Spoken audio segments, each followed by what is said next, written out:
दोस्तों, 80 के दशक की रामायण बिना किसी खास तकनीक के इतनी अच्छी शूट कैसे हुई और इस शूटिंग में उसे कौन कौन सी परेशानियों का सामना करना पड़ा होगा। रामायण के कलाकार बिना किसी सुविधा के शूटिंग कैसे मैनेज करते थे और उस समय रामायण बनाने में कितना खर्चा हुआ। साथ में रामायण के कलाकारों को कैसे चुना गया, उस समय बानर सेना और जामवंत जैसे कैरेक्टर कैसे डेवलप हुए थे और साथ में आपको बताएंगे कि रामायण कितने दिनों में बनकर तैयार हुई। ये सभी सवालों के जवाब आज हम आपको बताने वाले हैं, इसलिए वीडियो अंत तक जरूर देखें। दोस्तों, रामायण को लोग आज भी बहुत ज्यादा भक्ति भाव से देख रहे हैं। रामायण को फिल्माने के लिए एक ऐसी जगह की जरूरत थी जहाँ वन, नदी, खाली मैदान, पहाड़ और समुद्र तट एक साथ हो, ताकि अलग अलग दृश्यों को फिल्माने के लिए ज्यादा दिक्कत न हो। बहुत सी जगह की तलाश करने के बाद आखिरकार एक ऐसी जगह मिली जहां इस पवित्र कथा को फिल्माया जाए और वो जगह थी गुजरात का एक छोटा सा शहर उमरगांव। ये शहर रामायण के लिए एक पर्याप्त स्थान था। इस शहर की आबादी भी इतनी ज्यादा नहीं थी, जिसकी वजह से यहाँ काम करना मुनासिब हुआ। गुजरात के उमरगांव में रामायण की शूटिंग पूरे 550 दिनों तक चली और इस दौरान को 78 एपिसोड फिल्माए गए। बताया जाता है कि ज्यादातर कलाकार शूट के दौरान सेट पर ही रुका करते थे। रावण का किरदार निभाने वाले श्री अरविंद त्रिवेदी मुंबई से ट्रेन से उमरगांव शूटिंग के लिए आते थे। दोस्तों, रामायण के प्रसारण के दौरान सड़कें सूनी हो जाती थी। घर के सभी लोग एक साथ टीवी के सामने बैठकर रामायण देखने लगते थे। बहुत घरों में तो लोग इस दौरान अपने टीवी पर माला भी चढ़ाते थे। श्री राम का किरदार निभाने वाले अरुण गोविल और माता सीता का अभिनय करने वाली दीपिका को लोग भगवान की नजर से ही देखते थे और जब भी वो किसी सार्वजनिक कार्यक्रम में जाते थे तो लोग उनके पैर भी छूने लगते थे।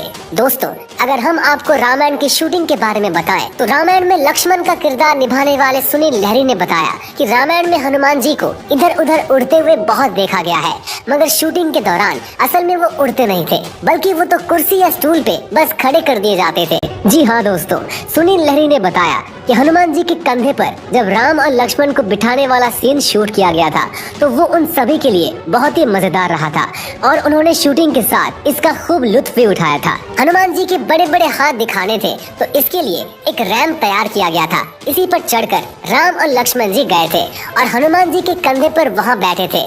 सुनील लहरी ने बताया कि इस सीन की जो शूटिंग हुई थी वो काफी हद तक केवल इमेजिनेशन थे। सुनील लहरी और अरुण गोविल को कुछ पता ही नहीं चल रहा था कि आखिर हो क्या रहा है। कैमरे के पीछे से जो निर्देश नहीं दिए जा रहे थे वो बस उसी को लगातार फॉलो करते जा रहे थे।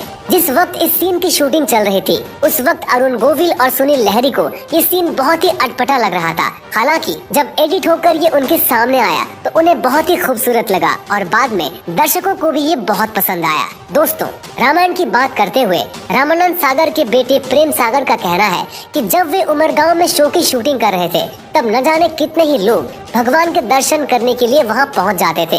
जी हाँ, केवल आम लोग ही नहीं है बल्कि कई बार तो वीआईपी भी वहां पहुंच जाते थे और सभी कलाकारों के लिए रहने से लेकर खाने तक की पूरी व्यवस्था भी की जाती थी।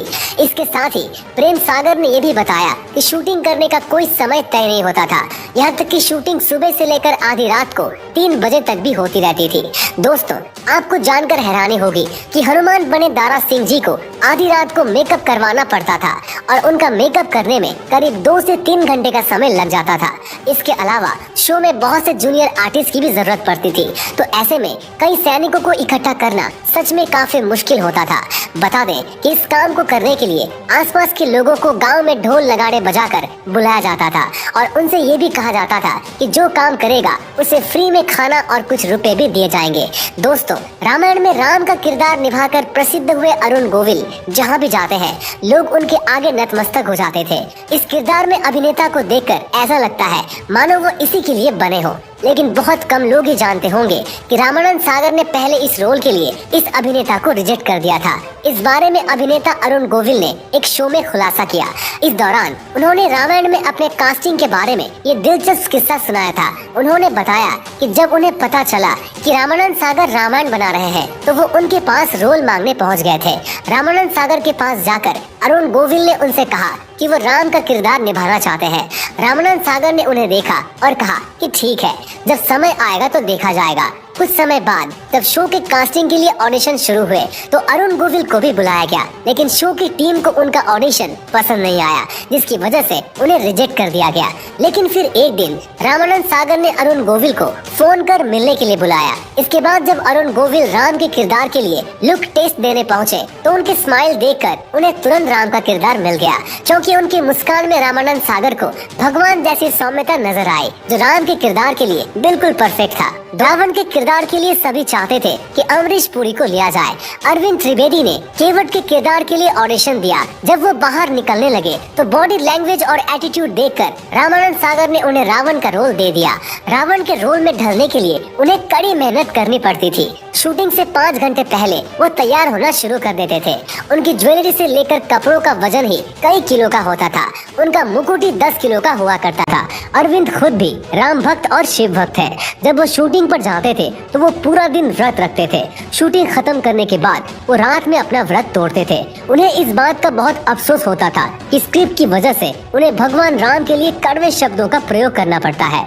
दोस्तों, 33 साल पहले इस शो का एक एपिसोड बनाने में 9 लाख रुपए खर्च होते थे। हालांकि इस सीरियल ने दूरदर्शन के लिए 23 करोड़ रुपए कमाए थे। रामानंद सागर का शो विक्रम बेताल का एक एपिसोड 1 लाख रुपए में बनता था, लेकिन जब टीवी पर रामायण शुरू हुई तो दर्शकों ने इसे खूब प्यार दिया। इतना ही नहीं, साल 2003 में लिम्का बुक ऑफ रिकॉर्ड्स द्वारा साझा किए गए आंकड़ों के मुताबिक इस पौराणिक शो के पहले टेलीकास्ट एपिसोड को 40 मिलियन लोगों ने देखा था। उस समय रामायण को सिर्फ भारत में ही नहीं बल्कि 53 अलग अलग देशों में दिखाया गया था। तो दोस्तों, आपको ये वीडियो कैसा लगा हमें नीचे कमेंट करके जरूर बताइएगा। और अगर आपको ये वीडियो अच्छा लगा हो तो इसे लाइक करिएगा, शेयर करिएगा